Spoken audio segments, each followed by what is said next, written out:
Ya şah vilayet, düştü başım Allah belaya, düştü Allah belaya,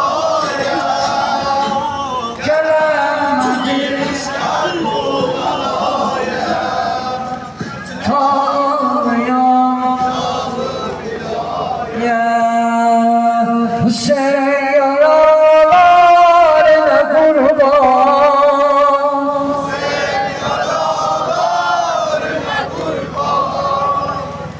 esir balalarına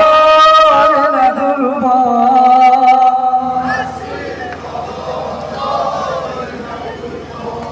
gelsem ağabey mehdüründen,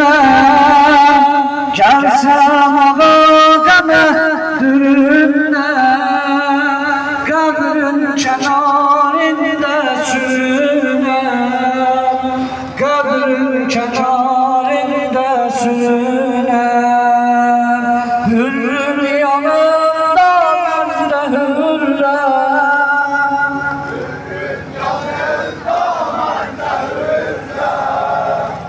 gelemedim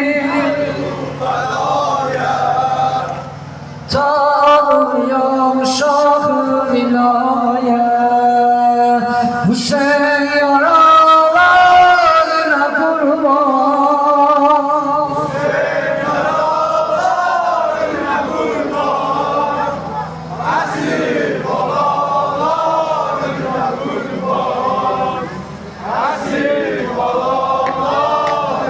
kurban. Bir de eskiden Hüseyin yaralarına kurban, Hüseyin yaralarına kurban, esir balalarına